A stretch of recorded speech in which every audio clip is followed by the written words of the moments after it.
Coucou les addicts, bienvenue à tous. Heureuse de vous retrouver pour le décryptage du 2e épisode de la saison 4. Comme depuis 2-3 décryptages, le chat est ouvert, donc à vos claviers. Franchement, j'adore ce principe, donc si vous l'appréciez, bien ma foi, on est tous heureux, donc c'est super. Je vais essayer de continuer à le faire. Et si jamais vous ne parvenez pas à être là en direct pour le chat, vous pouvez, tout en regardant le décryptage après coup, suivre les échanges que nous avons eus dans le chat. Il y a une petite option à activer, donc si ça vous intéresse, n'hésitez pas à le faire. Et aujourd'hui, plutôt que de vous dire tout ce qui va apparaître en lien avec l'épisode, je préfère insister sur le fait de vous rendre sur mon site internet.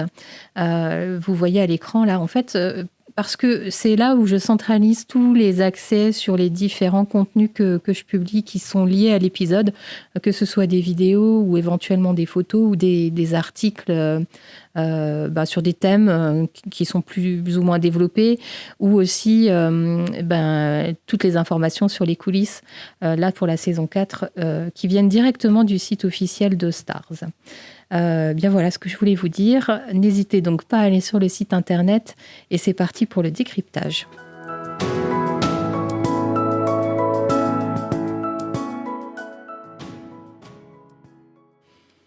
Et avant d'aborder plus spécifiquement certains thèmes, je vous donne mes impressions générales. Je commence par vous parler du titre. Donc en anglais, le titre c'est Do No Harm.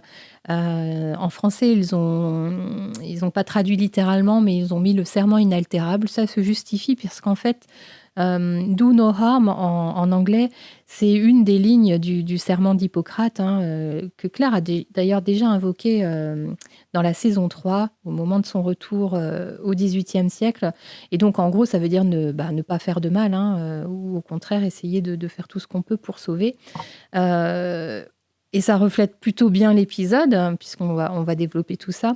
Mais je trouve que ce titre, finalement, est assez ironique, puisque malgré ses bonnes intentions, les bonnes intentions de Claire, elle finit quand même par faire du mal. Le réalisateur de l'épisode, c'est Julian Holmes, qui avait déjà réalisé le précédent. Et en fait, pour la petite anecdote, il a déjà travaillé avec Sam Yuan pour la toute première série télé dans laquelle Sam a joué. Ça s'appelait Party Animals. J'ai pas eu la curiosité d'aller voir ce que c'était cette série, mais bon, voilà. En tout cas, dans les commentaires qu'a fait le réalisateur Julian Holmes, c'est que même 10-15 ans après, Sam, a priori, n'aurait pas changé et serait toujours égal à lui-même, ce dont on ne doute pas vraiment, en fait. La scénariste, c'est Karen Campbell, qui avait déjà écrit Crème de menthe, l'épisode 7 de la saison 3. Et en fait, j'étais assez surprise de découvrir ça parce que si on regarde bien la structure de ces 2 épisodes, il y a de très très nombreuses similitudes et j'ai trouvé ça intéressant de vous les pointer, donc je vais le faire là. En fait, si on se remémore l'épisode Crème de menthe, c'est l'épisode 7, donc qui suit tout de suite l'épisode Et Malcolm, où on voit Claire, Jamie, petit Yann à Édimbourg, chacun vaquant à leurs occupations. Et en fait, après les retrouvailles de l'épisode 6 dans la saison 3, on était passé à complètement autre chose. La vie continuait, la vie suivait son cours. Et finalement, là, c'est aussi un peu ça. On est passé de l'agression par Stephen Bonnet sur le bateau, et là, on a l'impression qu'on a vraiment tourné une page. L'agression est évoquée, mais rapidement, vraiment à peine. Et on n'a pas le sentiment qu'il y ait vraiment de séquelles, en fait, sur Claire et Jamie, même si c'est pas vrai. Mais en tout cas, l'épisode donne le sentiment qu'on a vite tourné la page. On voit dans l'épisode Crème de menthe, comme dans celui-ci, Yann qui fait ses petits trucs, ses petites affaires. Donc là, il est avec John Quincy Myers, avec Rollo, son chien. Dans la saison 3, il avait rencontré une charmante jeune fille, il faisait les affaires avec Fergus. Jamie, pareil, fait les choses de son côté. Là, il prend connaissance du domaine. Dans l'épisode de la saison 3, il était encore dans ses petites affaires séditieuses, son imprimerie, etc. Tout ça sans Claire. Claire doit sauver un patient, bien que tout lui dise de ne pas le faire. C'est le cas dans cet épisode, c'était le cas dans Crème de menthe, où elle s'acharnait à sauver son agresseur, en fait. Dans les 2 épisodes, on retrouve Claire et Jamie qui se débattent un peu sur la façon de sauver le patient de Claire. Et à chaque fois, c'est Claire qui les a mis dans une situation impossible. Dans les 2 épisodes, on a une grosse scène de chirurgie. Dans les 2 épisodes, on a une sorte de bagarre, de conflit. Donc là, dans celui-ci, c'est à la fin, avec tous les hommes qui entourent le domaine de Jocasta qui arrivent un peu en mode manifestation. Et dans l'épisode Crème de menthe, c'était la bagarre de petit Yann avec l'homme à l'œil de verre. Et pour les 2 épisodes, c'est une fin tragique et horrible pour tout le monde, finalement. Ici, on va en parler, bien sûr, la mort de Rufus. Et dans l'épisode Crème de menthe, c'était le feu de l'imprimerie. Donc, vous voyez, beaucoup de choses qui sont un peu miroirs. Alors, je ne sais pas si Karen Campbell l'a fait exprès, si c'est un peu malgré elle que la structure d'un épisode lui arrive comme ça lorsqu'elle écrit. En tout cas, ouais, je trouve que c'est assez frappant, ces similitudes. Je vais vous parler de la title card. C'est cette petite séquence qui suit tout de suite le générique. Donc dans celle-ci, dans cette séquence-là, c'est une horloge. Et franchement, avant de voir l'esclave noir remonter l'horloge, je me demandais si on n'allait pas être projeté au XXe siècle avec Brianna ou Roger. Parfois, les noms des personnages me viennent en anglais parce qu'à force de regarder cette série en VO, donc excusez-moi. Et 2 symboles par rapport à cette horloge et le pourquoi ça a été mis en séquence de titre. La première, elle est assez évidente. En fait, c'est pour représenter le temps qui est laissé à Claire et à Jamie pour remettre Rufus aux différents hommes qui l'attendent. Et puis, un deuxième symbole plus subtil, selon moi, c'est aussi pour signifier l'époque dans laquelle se trouve Claire, comme une sorte de rappel qu'elle n'est pas au XXe siècle, en fait. Je voulais faire une mention super spéciale au décor de River Run. Et vous l'entendrez dans certaines vidéos que je vais publier. River Run, ça a été totalement créé dans une clairière en Écosse. Il n'y avait rien. Donc le bâtiment, en fait, a été construit. Alors uniquement le rez-de-chaussée et le porche. Les intérieurs sont en plateau. D'ailleurs, c'est le plus gros décor en plateau pour la saison 4. En sachant que, ça vous l'entendrez dans la vidéo, mais par exemple, en plateau, il y a eu l'appartement de Boston, de Claire et Frank à Boston. Il y a eu, pour la saison 2, c'était les appartements parisiens de Claire et Jamie. Donc là, ça a été réutilisé pour faire les intérieurs de River Run. Et l'étage, en fait, lorsqu'on filme les extérieurs, c'est un écran bleu sur lequel sont ajoutés ensuite des effets visuels pour créer l'illusion. En tout cas, c'est franchement magnifique. Et je ne parle même pas des décors intérieurs et des meubles, et des tentures, le revêtement des canapés, des fauteuils, tout ça, de jolies couleurs. On a vraiment une impression d'un décor de maison de plantation, en fait. Épisode qui voit encore l'arrivée de nouveaux personnages hyper importants pour cette saison. La tante Jocasta, Ulysses, Phaedre, John Quincy Myers, Farquhar Campbell et le lieutenant Wolf. Alors, il y a des personnages majeurs, mais je pense à Jocasta, à ses esclaves, à John Quincy Myers, et puis des personnages plus secondaires, Campbell et le lieutenant Wolf. Mais néanmoins, et ça, j'en fais un thème, chacun à leur niveau ont une très grande importance dans l'épisode. Alors, évidemment, c'est un épisode qui traite d'un thème très difficile, le thème de l'esclavage, qui parle du sombre passé de l'Amérique.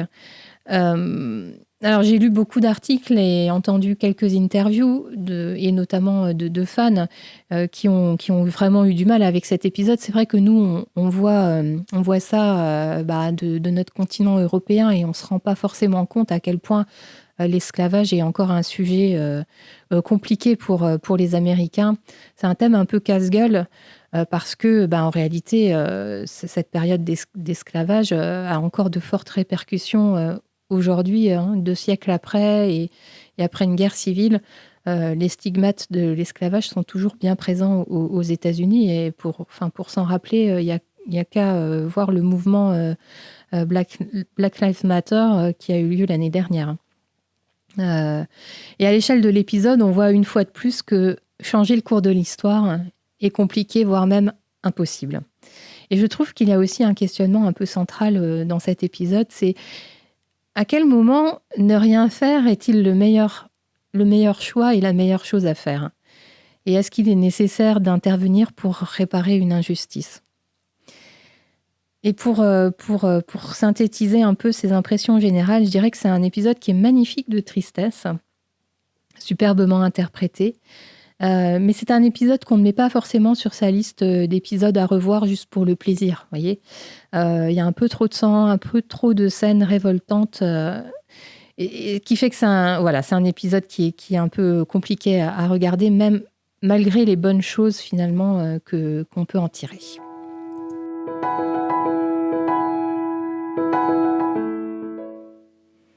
Alors, passons à mon top et à mon flop. Je commence par mon top. Très, très sincèrement, j'ai eu du mal à trouver.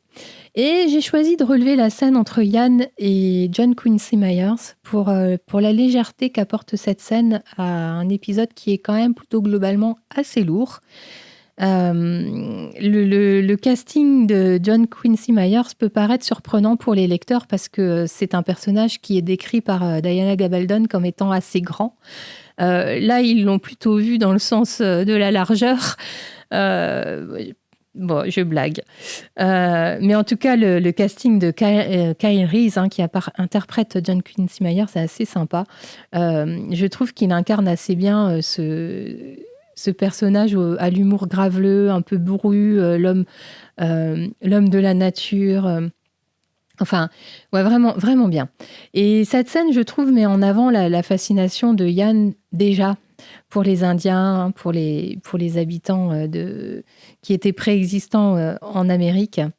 Ça met en avant les idées progressistes de Ian, elles sont pointées par John Quincy Myers, et on voit que Ian a une vision du monde qui peut, au départ, sembler un peu candide, mais qui, pour moi, démontre un certain humanisme.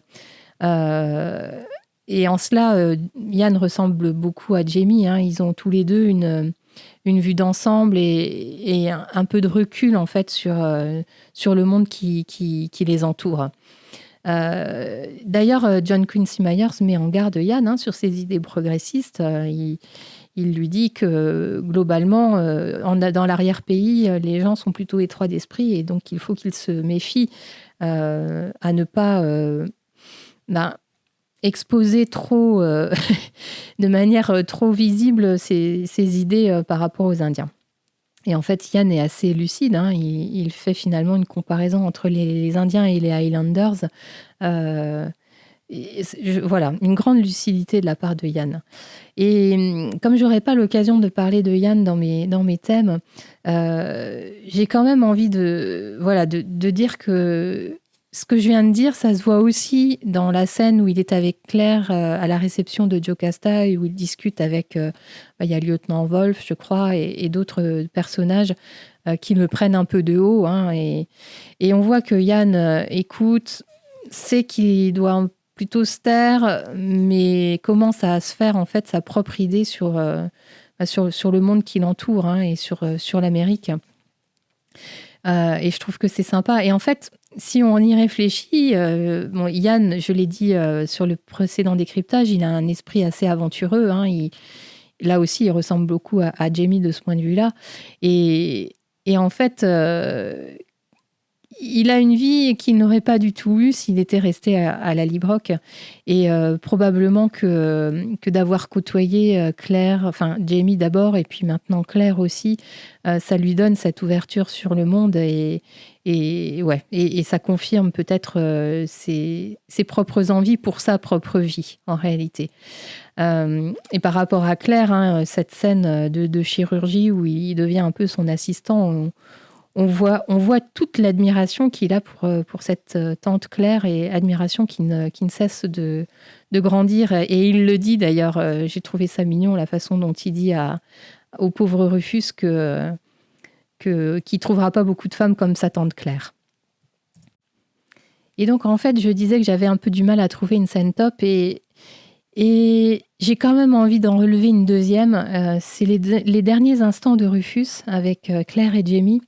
En fait, ce que j'ai beaucoup aimé, c'est la façon dont Claire lui permet de partir sereinement, avec de belles images en tête, lorsqu'elle lui fait parler de sa sœur. Et j'ai envie de relever le parallèle de cette scène avec une scène de la saison 1. Je ne sais pas si vous vous souvenez, mais à un moment, dans les bois, les hommes les Mackenzie, Dougal, etc., sont à la chasse. Et il y a un des hommes amis de Dougal qui s'appelle Jordi, qui est blessé, mortellement blessé. Et Claire lui permet, pareil, de partir avec la même sérénité. J'ai trouvé que c'était le même procédé. C'est dans l'épisode 4 de la saison 1. Et ce que j'aime aussi dans ces derniers instants de Rufus, c'est la prière de Jamie, qui est d'abord visuelle, puisqu'on le voit s'agenouiller au lit de Rufus. Et puis ensuite, sa voix qui perdure au moment où il emmène le corps de Rufus sous le porche de la maison de Jocasta. J'ai trouvé que c'était assez poignant et j'avais envie de le soulever. Et pour mon flop, c'est pareil. Vraiment beaucoup de mal à trouver quelque chose qui m'a vraiment dérangée dans l'épisode. Et en fait, ce qui m'a dérangée, c'est l'absence de réaction de Jamie au sale coup que lui fait Jocasta et à la façon qu'elle a d'annoncer qu'elle en fait son héritier sans lui en avoir parlé avant. Lorsque Claire et Jamie se retrouvent dans leur chambre pour en discuter, je me serais attendue à ce que Jamie soit un peu plus énervée et en colère. Claire aussi d'ailleurs. Ça aurait été assez dans le caractère de leur personnage finalement. Donc ça m'a un peu dérangée, mais voilà, sans plus. Et je crois que j'explique un peu plus tard dans mes thèmes pourquoi Jamie a une réaction plus pacifiée en fait. Voilà pour mon flop.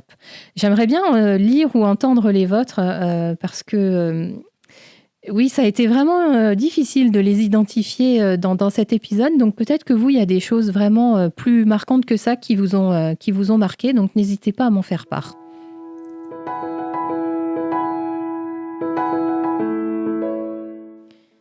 Pour mon premier thème, j'ai envie de vous parler de Jocasta, la tante Jocasta. D'abord son interprète, donc il s'agit de Maria Dole Kennedy, qui est une actrice irlandaise comme Catherine Abalf, et elle est surtout connue dans le milieu des séries pour avoir interprété Catherine d'Aragon dans la série Les Tudors, que certains ou certaines d'entre vous ont forcément vu. Et pour l'anecdote, certains le savent peut-être aussi, mais Maria Dole Kennedy est une excellente chanteuse et elle a d'ailleurs, pendant la période confinée du printemps dernier, été dernier, animé ses réseaux avec son mari, qui est musicien avec elle, en faisant un petit concert depuis son salon tous les vendredis soirs. Donc peut-être que certains les ont entendus. Moi, j'en ai écouté quelques-uns. Elle a franchement une voix magnifique. Et dans la saison 5, si vous vous souvenez, la lamentation qu'elle chante, que le personnage de Jocasta chante sur la tombe de Murtagh, c'est l'actrice qui l'interprète. Donc voilà pour l'actrice. Alors sinon, Jocasta, le personnage, c'est la sœur d'Hélène, la mère de Jamie. Et à ce titre, il y a énormément d'émotions de part et d'autre lorsque Jamie, Claire, Yann arrivent run pour Jocasta, retrouver de la famille en Amérique. C'est sans doute assez énorme. Et elle le dit à un moment donné, c'est sa seule famille. Donc forcément, elle est très très heureuse de le retrouver. Donc on avait appris dans l'épisode précédent que Jocasta est veuve et qu'elle a eu plusieurs maris, tous du même clan, le clan Cameron. Et on découvre que cette femme est une femme de caractère. Je vais en parler. Jamie dit à Claire que Jocasta ressemble beaucoup à sa mère. Et c'est sans doute ce qui explique une partie de la grosse émotion que ressent Jamie et qu'on observe à l'écran. C'est un moment de joie, ces retrouvailles, moment de joie pour tout le monde, avant de faire face à la réalité des lieux. parce que River Run, de prime abord, et c'est comme ça que moi je l'ai vu aussi en arrivant, je me suis dit, waouh, Claire et Jamie, là, ils arrivent dans une sorte de paradis où tout est calme et où tout semble un peu calibré, millimétré. Oui, mais ce paradis cache en fait une horrible réalité. On découvre rapidement que Jocasta est aveugle. Alors, c'est pas tout de suite flagrant. Je ne sais pas si vous vous êtes fait avoir à votre premier visionnage, même si vous en êtes sans doute à votre 10e. Mais en tout cas, moi, au premier, je me suis fait avoir. Je n'avais pas perçu du tout que Jocasta était aveugle et je ne connaissais pas les livres.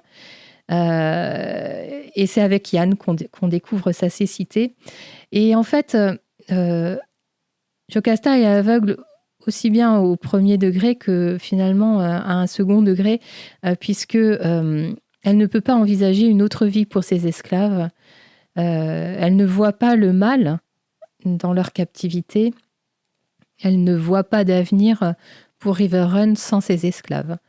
Et donc j'ai trouvé ça bien, cette mise en perspective de sa cécité, qui est réelle et physique et qui est aussi un peu morale, je vais dire. Et cet aspect physique, ce handicap, en fait, cache une personnalité très forte, je l'ai dit. C'est une Mackenzie, une femme indépendante, intelligente, dotée d'un fort caractère et avec un franc-parler. Elle me rappelle un peu Jenny. Alors, c'est marrant parce que Jenny est évoquée aussi un peu en forme de clin d'œil entre Claire et Jocasta à un moment dans l'épisode. Mais en tout cas, Jocasta, c'est un pur produit de son époque. L'empire qu'elle a construit avec son mari est la preuve de ce fort caractère et de ce caractère affirmé. Mais elle a une haute opinion des lois. En fait, elle s'est construite dans son domaine de River Run et dans cette colonie de Caroline du Nord avec son époque, en fait. Et en fait, Jocasta, ce personnage représente bien les propriétaires de plantations de l'époque. Et à ce titre, je trouve que les scénaristes et la production en ont fait un personnage qui est authentique des pensées de l'époque. C'est sûr que notre vision déjà d'Européens du 21e siècle, voire même les Américains du 21e siècle, c'est forcément biaisé et évidemment, comme Claire, qu'on ne peut envisager l'esclavage comme étant une bonne chose, mais pour Jocasta, sa bienveillance à l'égard de ses esclaves semble suffire et justifier pour elle le fait de les garder auprès d'elle. Et en fait, on comprend que ces esclaves sont sa propriété, ce sont les outils de sa plantation, en fait. La scène dans laquelle on voit Claire et elle interagir lorsque Claire se fait ajuster la robe, je trouve elle est superbe, cette scène. Et d'ailleurs, les producteurs disent que Katrina Balfe et Marianne Kennedy ont une belle alchimie. Elles se sont vite très très bien entendues, ces deux actrices, et ça se ressent vraiment à l'écran. Dans cette scène, Claire est dans la retenue. Elle n'ose pas tout de suite dire tout ce qu'elle pense à Jocasta. Et si elle est dans cette retenue, c'est pour Jamie, parce qu'elle a bien vu que ça faisait très très plaisir à Jamie d'être auprès de sa tante. Et néanmoins, à un moment donné, et c'est Jocasta qui l'y encourage, elle expose son point de vue et elle se dit peut-être, je parle de Claire, elle se dit peut-être que Jocasta peut changer d'avis si on lui expose une autre façon de voir les choses. Et ce que j'aime beaucoup dans cette scène-là, c'est qu'on pourrait s'attendre à ce que Jocasta soit très offusquée et se mette un peu en colère de ce que Claire est en train de lui dire.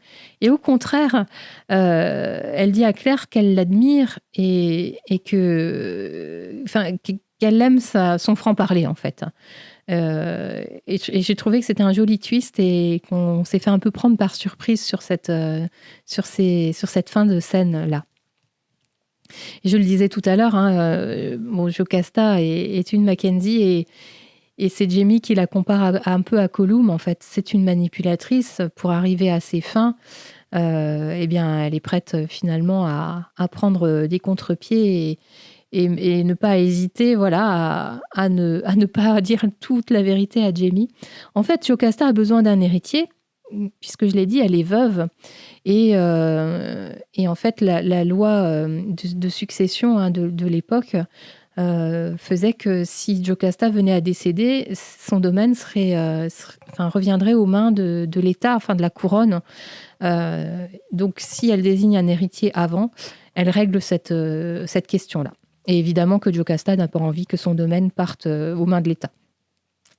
Et elle se sert sur la fin de l'épisode de Farquhar Campbell pour exposer en fait le cœur du fonctionnement des lois à Jamie et le cœur du problème. Jamie, j'en parlerai, veut affranchir les esclaves. Et bien que Jocasta admire les idées progressistes de son neveu, elle se sert de son conseiller pour tenter de lui faire entendre raison.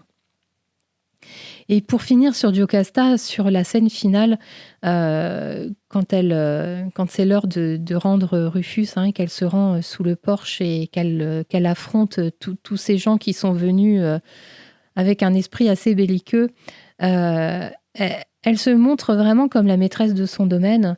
Elle a obtenu un délai auprès du lieutenant Wolf, et en prenant pour argument que son neveu est ignorant des lois de ce pays, que c'est un Outlander finalement.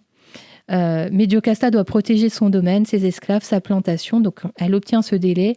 Elle montre qu'elle est une femme à poigne, et lorsqu'elle se présente devant les manifestants belliqueux, elle leur explique fermement qu'il y a un deal, que Rufus sera rendu à minuit et que ce ne sera pas avant. Et en cela, j'ai beaucoup d'admiration pour le personnage de Jocasta, une vraie femme forte, une fois de plus, dans cette série Outlander qui nous en montre beaucoup. Donc après Jocasta, j'ai envie de vous parler de Jamie et de son idéalisme. Donc suite à l'attaque de Stephen Bonnet, il se retrouve sans le sou. Et donc, 2 options pour lui, pour espérer construire une vie en Amérique. Option A, accepter l'offre du gouverneur Tryon, avec toutes les conséquences que Claire lui a exposées. Et option B, se tourner vers sa tante et rester à River Run. Donc, je l'ai dit, un accueil très chaleureux de la part de sa tante. La joie, lui aussi, de retrouver un membre de sa famille qui en plus ressemble tellement à sa mère. Bien sûr, Jamie est dérangé par l'esclavage et donc ses sentiments sont un peu partagés. Lorsqu'il est à River Run, il est sincèrement admiratif de ce qu'a accompli Jocasta dans le Nouveau Monde. Et on voit qu'ils se font un petit peu dans ce décor-là. Je pense à cette scène sous le porche lorsqu'il est en train de discuter avec Jocasta et que Claire est présente. Les couleurs sont très harmonieuses entre le domaine, les extérieurs, les costumes de Jocasta et Jamie. Et la seule qui détonne, c'est Claire qui est en robe rouge. Je pense que c'est volontaire. Ils auraient pu habiller Claire avec une robe beaucoup plus neutre. Non, elle est en robe rouge. Donc ça montre bien que Claire, elle se pose là en complet désaccord par rapport à ce qu'elle a sous les yeux. C'est un peu moins le cas de Jamie à ce moment-là de l'épisode. Je fais une parenthèse pour faire une mention spéciale au costume de l'épisode. Alors bien sûr, on se retrouve avec de nouveaux personnages et de nouveaux... ces personnages ont des fonctions différentes, donc forcément, on a un peu une autre vue sur les costumes. Vraiment très, très chouette. J'en reviens à Jamie, et Jamie, il se projette quand même déjà plus ou moins pour rester à River Run. Il a déjà des conseils agricoles à donner à Jocasta. Peut-être que pour lui, c'est un peu l'occasion de devenir une sorte de laird. Et dans une des discussions qu'il a avec Claire, il pense qu'il peut vraiment changer les choses. Enfin, c'est là où je parle de son idéalisme, c'est-à-dire que pour lui, il peut être maître du domaine et affranchir ses esclaves et faire en sorte que ce domaine de River Run soit le seul qui paye ses esclaves, par exemple. Ça lui pose pas de souci. Et surtout qu'avec l'épisode précédent, Jamie a vu qu'il est possible d'affranchir un esclave. Si vous vous souvenez, l'esclave du capitaine Freeman sur le bateau, Eutroclus, c'est un esclave affranchi. Alors, on nous expliquait qu'il avait été affranchi parce qu'il avait sauvé la vie de son maître. Donc bon, pour Jamie, c'est une possibilité, mais ce qu'il découvre là, et il est confronté assez vite à la réalité des lois, c'est qu'il est quasiment impossible d'affranchir un esclave. Le coût pour le faire est astronomique. Alors je me suis un peu interrogée sur la somme avancée alors pour convertir tout ça, mais je ne crois pas me tromper, mais a priori, affranchir un esclave, il faudrait payer 2 millions d'euros actuels. Donc, juste pour vous dire à quel point les lois étaient faites de telle façon que c'était absolument inenvisageable. Et donc, ça pousse Jamie à reconsidérer l'offre du gouverneur. Et je pense qu'il commence à prendre conscience que le rêve américain n'est pas une mince affaire. Et Claire, évidemment, en avait déjà conscience probablement avant lui. Mais dans tous les cas, voilà, ils sont confrontés tous deux à des événements dans cet épisode qui font que l'option B, rester à River Run, n'est sans doute pas la bonne option. Donc, je parlais de l'idéalisme de Jamie. Ce que je peux dire aussi, c'est que dans tout l'épisode, on voit Jamie soutenir Claire dans ses différents actes. C'est vrai qu'ils partagent tous les deux un peu une même vision des choses. Mais pour Claire, ce qui y a de différent pour elle, c'est qu'elle ressent un réel malaise.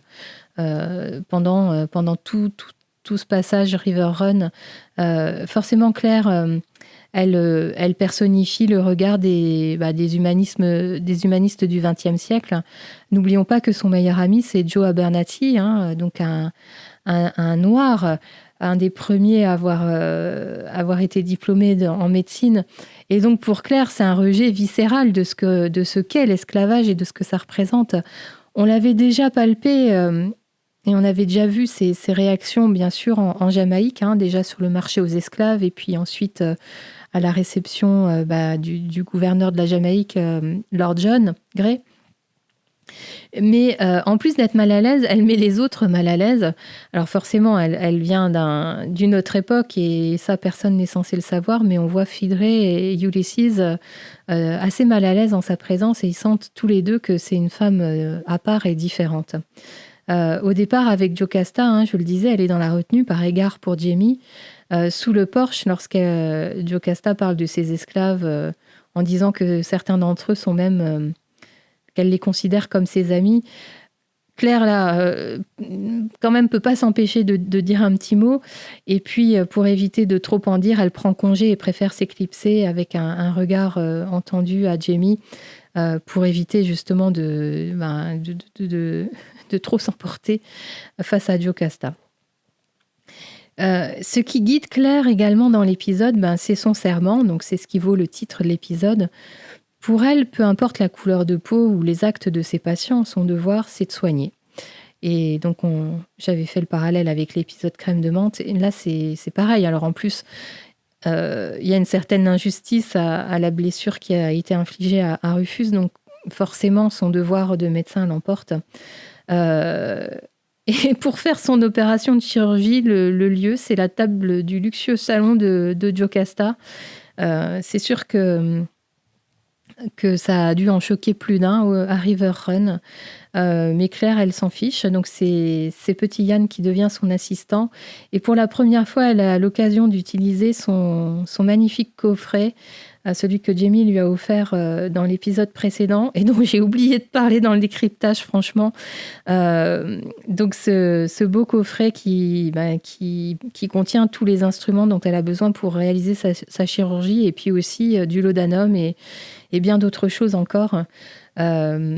En tout cas, ce qu'on peut dire, c'est que Claire a mis tout le monde dans une belle pagaille sans vraiment l'avoir voulu, ça c'est clair. Et d'où le thème dont je parlais au début d'épisode. À quel moment est-il mieux de ne rien faire ? C'est la grande question. Et Claire ne se l'est peut-être pas trop posée, en fait. Mais ça, c'est dans le personnage, puisqu'elle fonce, bien sûr, et elle agit en fonction de ses valeurs et de ses intérêts et ne réfléchit pas forcément toujours aux conséquences de ses actes. Pour mon thème suivant, je me suis dit qu'il pouvait être intéressant de voir comment les personnages secondaires tous les personnages secondaires font prendre conscience à Claire et Jamie que l'option B, l'option je reste à River Run, n'est pas une option. Alors tout d'abord, il y a Farquhar Campbell et le lieutenant Wolf, donc, qui sont des proches de Jocasta. Chacun à tour de rôle et avec leurs propres arguments montre comment fonctionnent les lois du pays, tout injustes qu'elles peuvent être, bien sûr. Le lieutenant Wolf, c'est donc un gradé de l'armée britannique qui fait sans doute autorité dans les colonies, ou en tout cas dans cette partie-là de la colonie. Pour lui, Jamie, c'est un rival. On ne sait pas trop bien quelles sont ses intentions vis-à-vis de Jocasta. Enfin, on croit comprendre quand même, grâce à Fidre, qu'il a des vues sur Jocasta et probablement sur le domaine, par rapport à ce que j'ai dit sur l'héritage et les droits de succession. Et Campbell, lui, c'est un magistrat, c'est un ami fidèle de Jocasta, et c'est lui qui est un peu mandaté par Jocasta pour expliquer à Jamie les modalités d'affranchissement des esclaves et notamment le coût astronomique. En fin d'épisode, ces deux personnages rappellent à Jocasta, et Jamie est présent, ce qui pourrait se passer s'il ne remettait pas Rufus et s'il ne le condamnait pas à mort, en fait. En fait, ces explications de ces deux hommes-là, ça fait prendre conscience aussi bien à Jamie qu'à nous, spectateurs, comment fonctionnent les lois de ce territoire. Les deux personnages secondaires suivants, ce sont Fidre et Ulysses. J'en parle ensemble parce qu'ils ont tous les deux le statut d'esclaves dans l'épisode. Ce sont deux esclaves quand même particuliers puisqu'ils sont proches de Jocasta. Et Fidre met en lumière en fait le malaise qu'elle ressent au contact de Claire, puisque Claire, avec ses idées pareil, progressistes, qui demandent aux esclaves de l'appeler Claire, ça fait forcément réagir Fidre. Je fais une parenthèse sur ce personnage. Je sais qu'on la reverra dans la saison 4. Le casting est là encore super, parce que la jeune Nathalie Simpson n'a pas beaucoup de texte. Sauf peut-être dans la séquence où elle discute un peu avec Jocasta au moment où elle fait la robe de Claire. Mais elle a un langage corporel absolument génial. Il y a tellement de choses qui passent. Elle n'a pas besoin de beaucoup parler pour qu'on ressente et qu'on puisse lire en fait dans ses pensées. Je referme la parenthèse. Et donc, je parle aussi de Ulysses, qui lui aussi a un statut particulier, puisque c'est un peu le guide de Jocasta. Et il sent qu'il peut parler franchement à Claire. Lorsqu'il intervient après la chirurgie de Claire, sa parole a forcément de la valeur aux yeux de Claire, puisque c'est sa condition d'esclave qui lui donne cette valeur. Et je trouve que c'est une scène surprenante parce qu'on ne s'attend pas à ce qu'il parle ainsi à Claire, qu'il se permette de le faire, en fait. Et Ulysses nous montre la réalité froide. Claire semble comprendre que c'est perdant-perdant. Et je pense que ça lui permet aussi de commencer à cheminer un petit peu dans sa façon de voir les choses. Ulysses demande à Claire de sauver l'âme de Rufus parce que c'est la seule chose qu'elle puisse faire.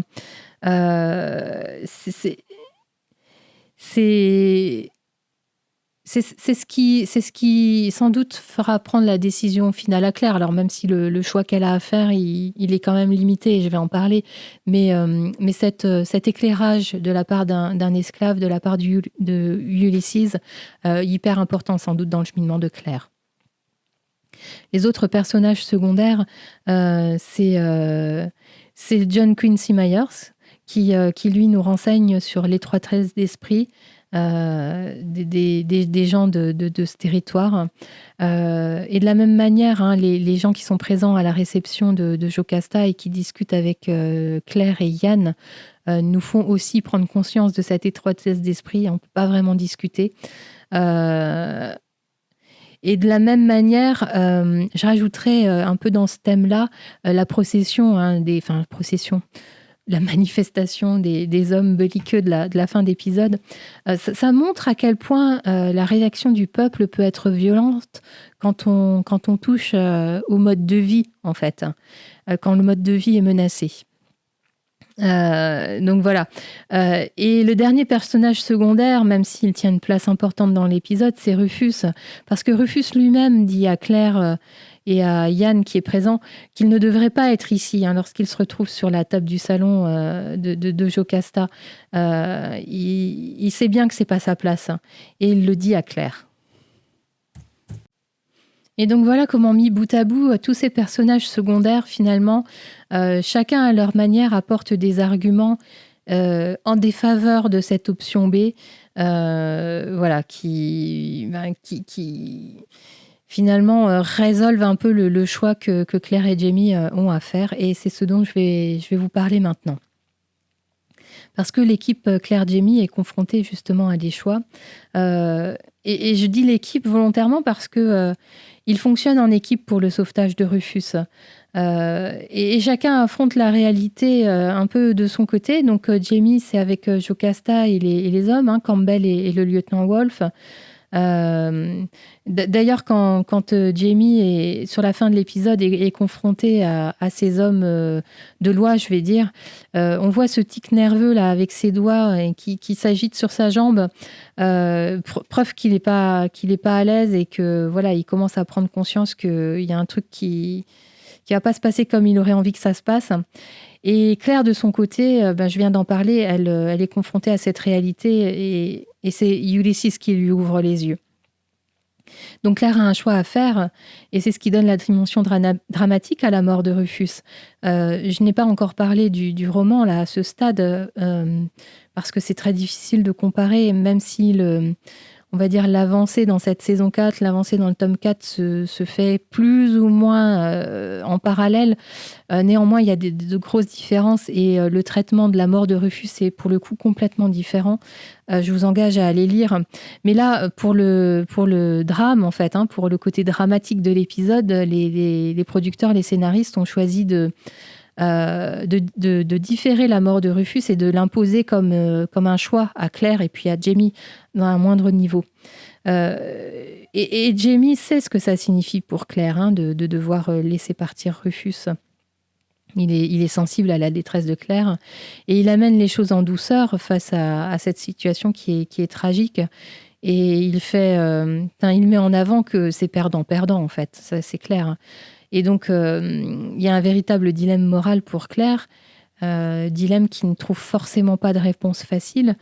Claire vient de soigner, de faire une lourde chirurgie à Rufus. Elle vient sans doute de lui sauver la vie et là, il faudrait qu'elle prenne la décision de le faire mourir.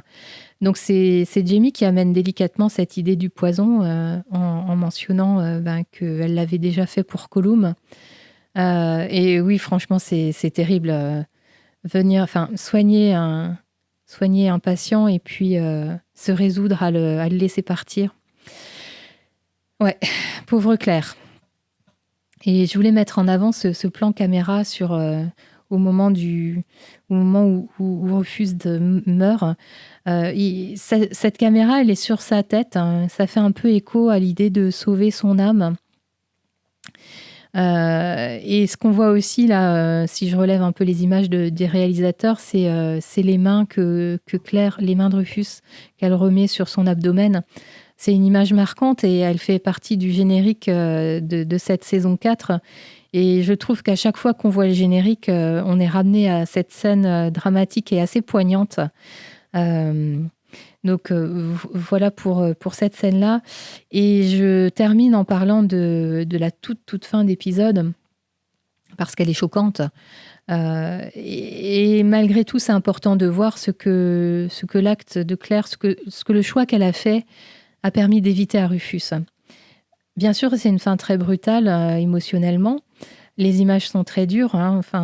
Franchement, on est dévastés. Moi, je me souviens avoir pas mal pleuré en regardant cet épisode les premières fois. Et puis, on a ces plans... une fois qu'on a vu ce qu'on avait à voir, on ne s'attarde pas non plus. C'est là en ça que que je donne quand même un coup de chapeau aux monteurs et aux réalisateurs. Inutile d'en voir plus sur la pendaison de Rufus. Mais ensuite, on a des plans sur les visages des différents personnages qui sont sous le porche là, de River Run. Et beaucoup de choses se lisent et on peut nous aussi un peu anticiper ce qui se passe dans la tête de ces personnages. Yann prend conscience de la réalité de l'Amérique et se fait sa propre idée sur le monde, je l'ai déjà dit. Et dans le regard de Claire et Jamie, on sent quand même que la décision est prise. Après ce qui vient de se passer, ils ne peuvent définitivement pas rester là. Ils ne peuvent pas rester à River Run.